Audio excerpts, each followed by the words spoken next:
It's Coach Tiffany. I'm so happy to be back with you all. It's been a while. It's been a fast, busy summer, and I hope you all have had a wonderful summer. And I know some people have gone back, some kids have gone back to school, some have not quite yet, but I just hope that your summer has been just wonderful. And you know me, I'm always thinking about something, and I was like, I have to let everyone know what I've been thinking about. So let's dig into it. I want to talk about love after divorce. Love after divorce. I have so many things to say about love and dating and all that stuff, whether you've been married or not. It's just so much to be said. There's always someone that's talking about it. So I just want to put my little 2 cents in as relates to co-parenting. Now, first and foremost, while dating, no one should have priority over our children while we're dating. Mm-mm. Because for the most part, our children are permanent and they are our primary responsibility because we have to teach them, we have to nurture them and guide them while they're in our home, whether they're in our home, you know, 2 days, 4 days, 5 days out the month, or 30 days out the month, no matter when it is. So this does not mean that we cannot have a life outside of our kids. Okay. I'm not saying that, but I am saying that we have to have balance and prioritization.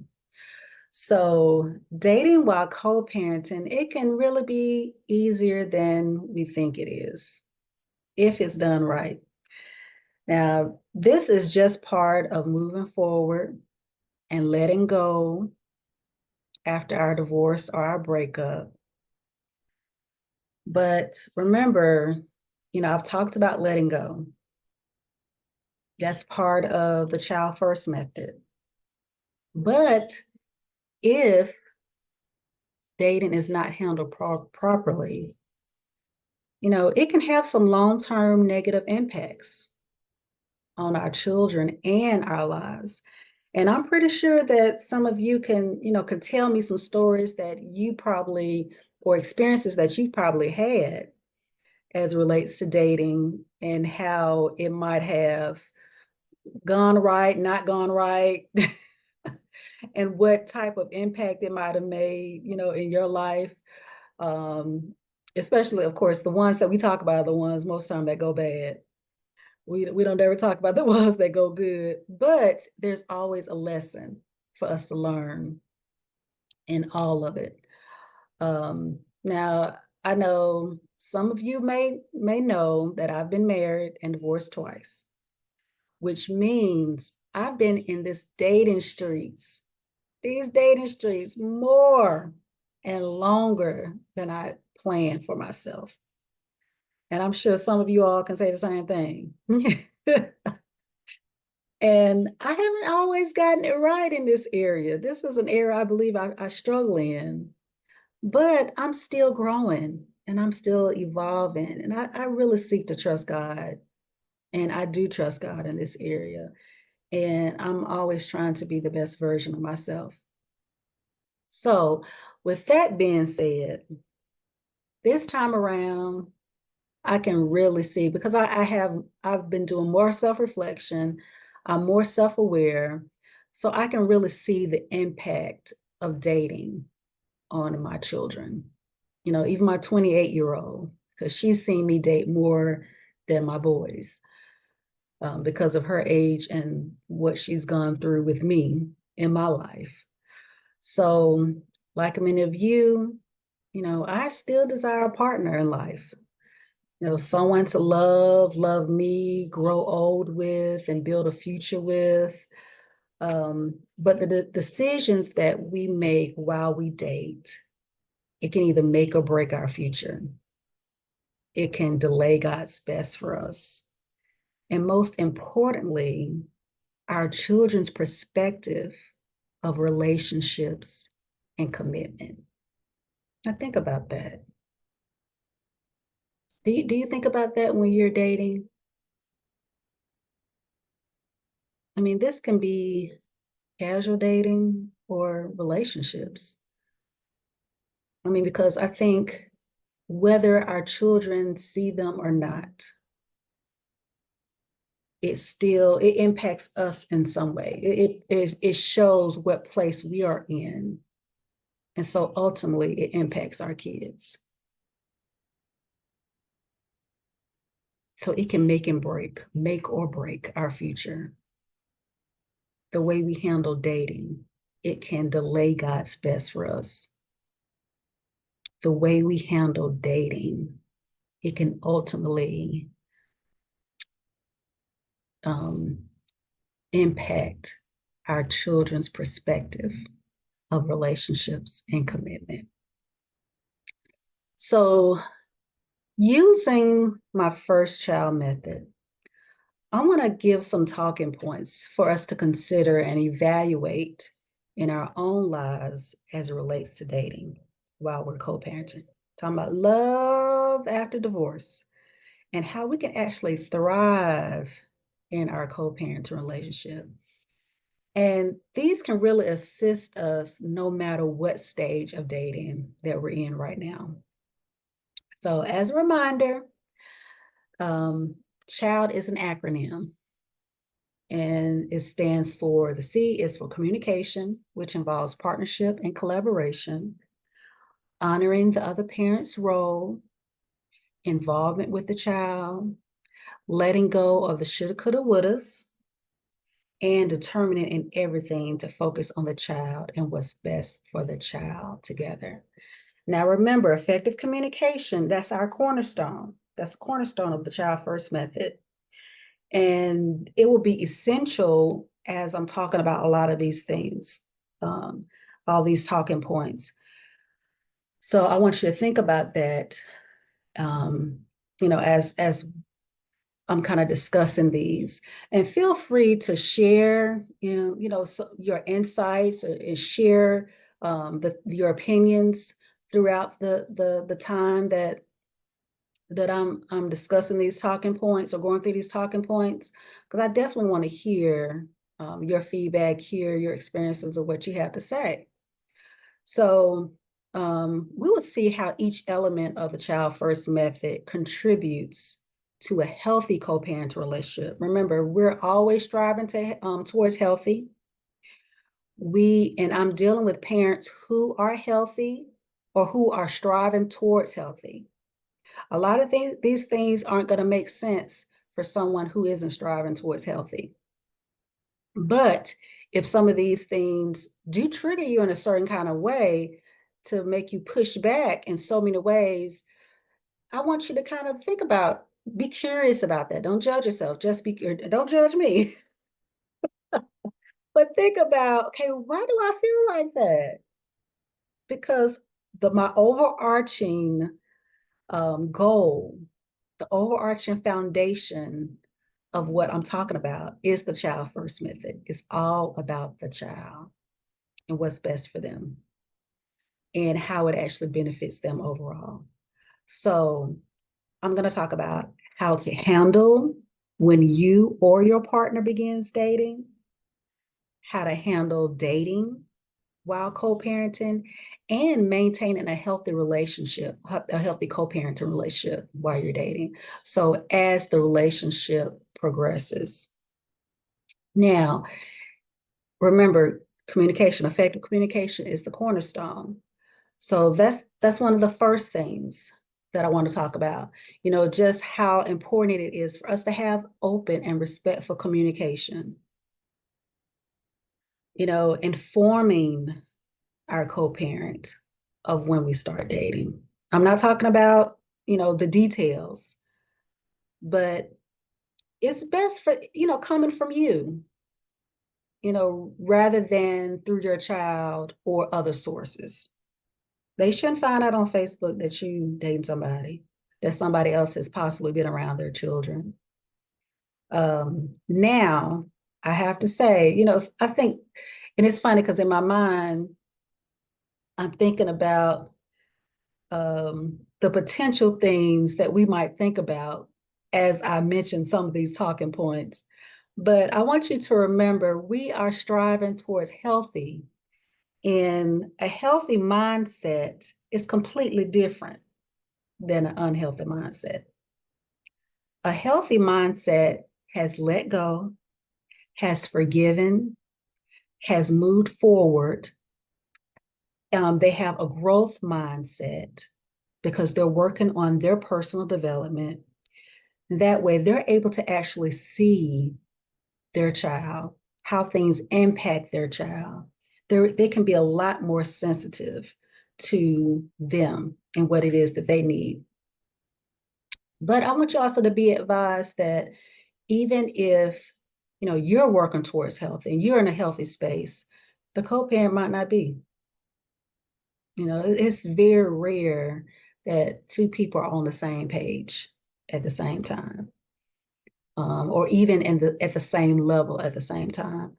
So it's just so important for you as the healthy or striving towards healthy co-parent, continue to renew your mind, continue to practice growth in this area so that you can see things um, in a clearer light as it relates to your children, because it is all about your child. And one thing I can say is that when you tell your co-parent, or if your co-parent tells you they started dating, it can be they can be sensitive about it. It could be a difficult topic for them, especially um, when it's the first time. I mean, because I can honestly say that it's just, I think it's after the breakup, after divorce, those first are always harder. Even if you have, or you thought you have moved on past certain things, it's like those first are always, it's just different. But it really lets you know where you are at that time. You're able to sit in those feelings, and you're able to have more self-awareness, not judging yourself, but have more self-awareness as to where you are and where you need to go, what you need to improve on. So I think the most important thing that, when we do start dating, we reassure our co-parent, that nothing is going to impact our co-parenting relationship. This new relationship, me dating, is not going to impact my co-parenting responsibilities or the time that I spend with my child. Now, if you say that, you got to mean it. Okay. It's one thing to say it, hey, this new relationship is not going to impact my child, but it's one thing to do it, because sometimes if we not just dating casually, but if we have found someone and we've developed a relationship with them, um, we can tend to kind of have our head in the clouds because we're quote unquote, that's that puppy love stage, and all you want to do is be around that person. But it's essential for you to still have your children at the forefront of your mind.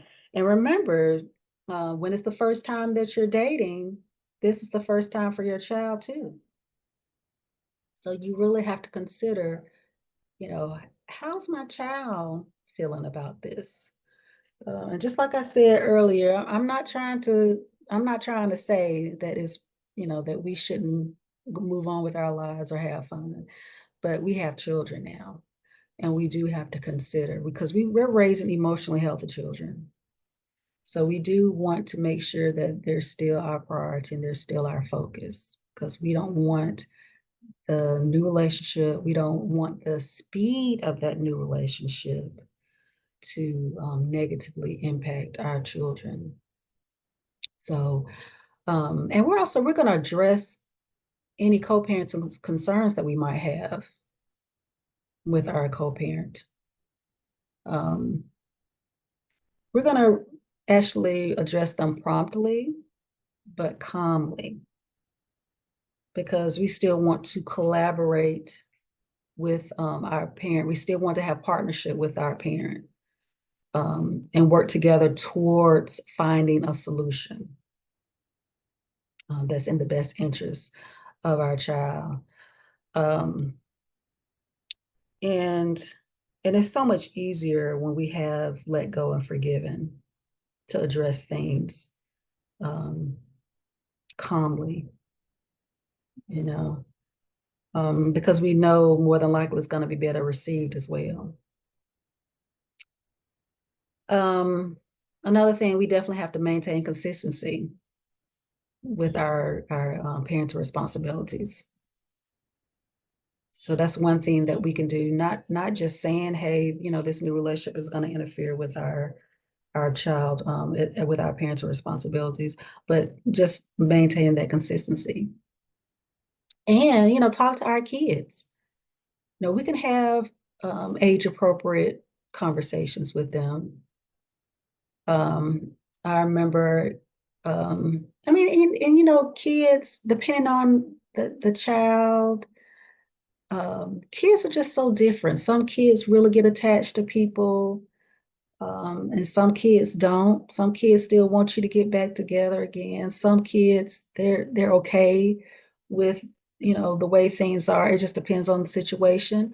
You know your child and your co-parent better than anyone. So a lot of these things that I'll talk about, um, overarching, they're okay for everyone for the most part, but you still have to look at your individual situation to determine what's best for you and your co-parental relationship and your child. Um, I know, just in my dating experience, I've had to, I've told my kids when I've dated someone, um, but it was a while before they actually met that person. So I think that is also something that is best kind of discussed as well. Just remember I said healthy. This is healthy. Remember, this is a different mindset.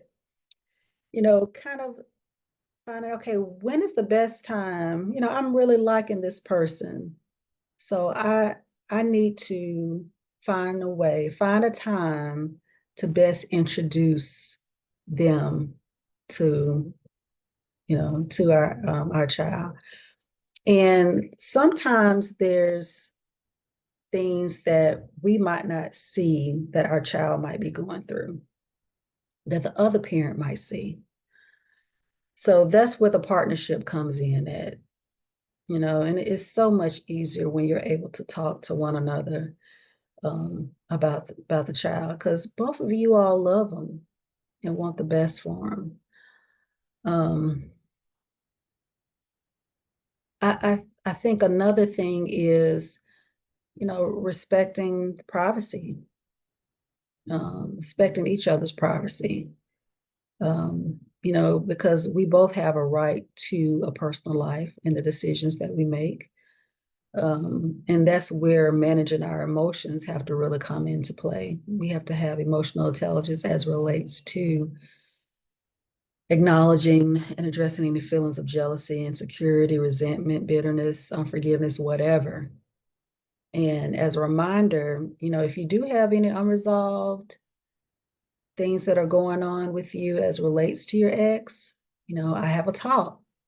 Actually, I think I have 3 talks. I have part 1 and part 2, might be yeah, 2 talks, I believe, on how to let go of my ex. So, um, and this will definitely give you a better mindset and move you more to a healthy space.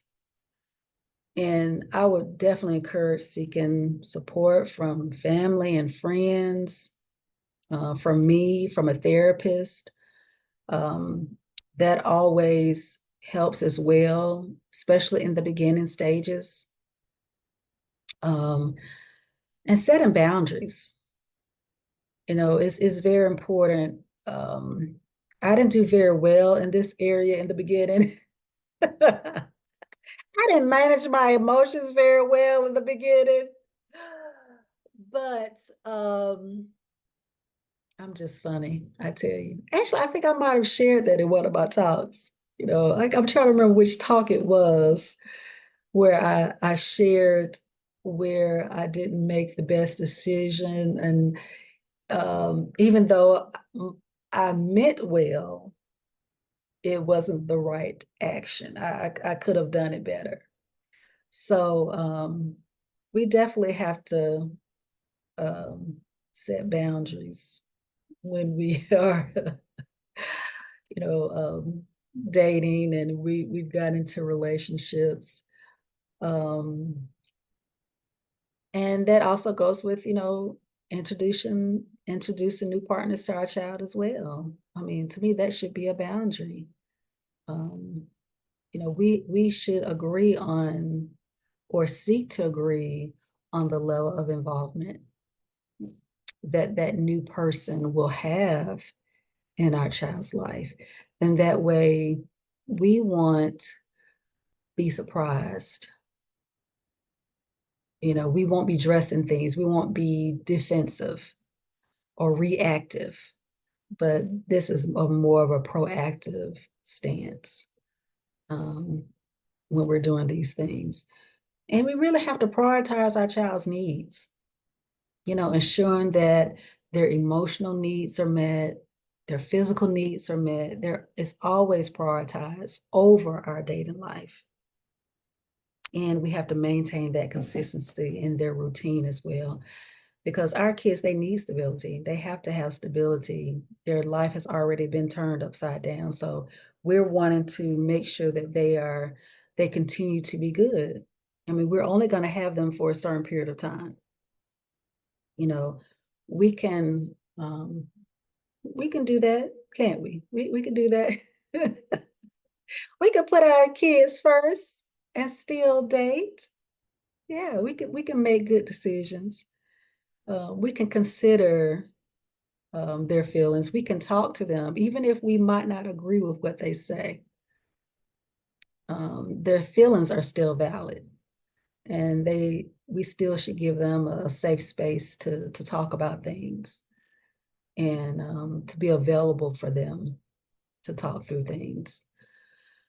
Um, what other thing I want to say too is, just the importance of maintaining self-care during this time as well.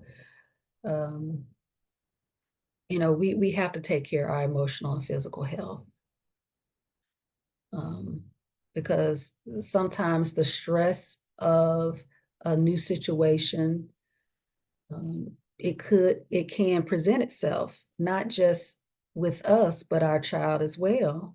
If we're stressed, our child's going to see that. um, if they're stressed, we should see that. um, so we have to definitely make sure that we're practicing self-care, um, and also seeing it from our child's perspective, being empathetic towards them, about their feelings. How do they feel about you dating? How do they feel about the co-parent dating?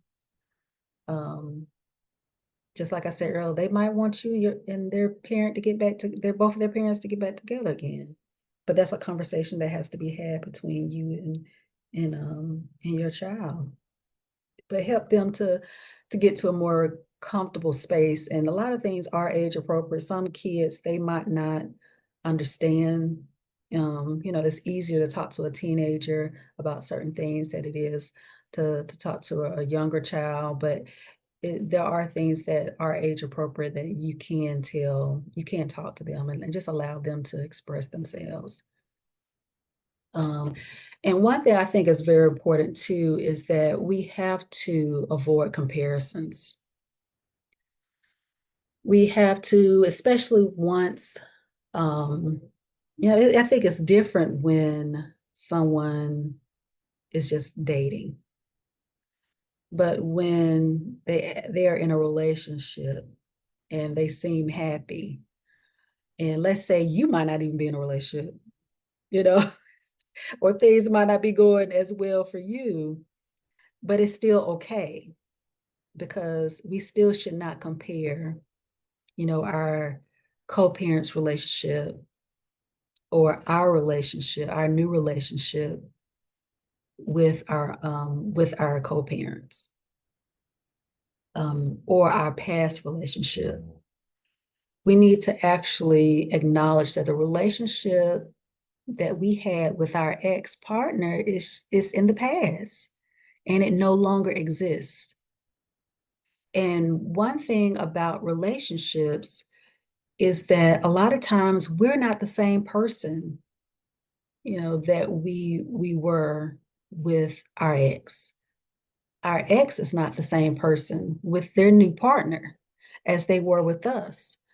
So let's avoid comparisons, as well as I know this is yet challenging to think about, but discovering the unique possibility of your child having another person in their life that can positively pour into them. That's a possibility. Isn't that the ideal thing that we would want for our child? Yes, no one's going to replace you as the mother. No one is going to replace you as their father. But um, in this world of co-parenting, that is the best solution. That is the best outcome that we can pray for, is having someone else that can be in their life that can positively impact them and pour into them. And remember, your ex chose you. And they also chose their new partner. So unless you see otherwise, you have to trust that they will continue to be a good parent. So this is the main priority. Okay. We have to trust that they're going to be a good parent.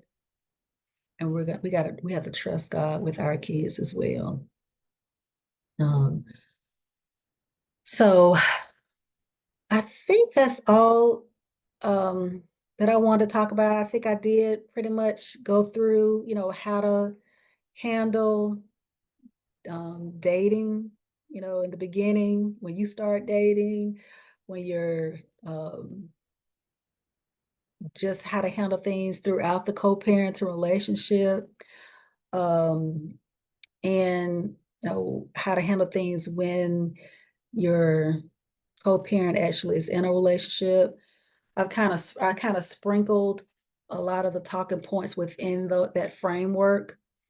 Um, and I'm really wanting to know what you all think about this.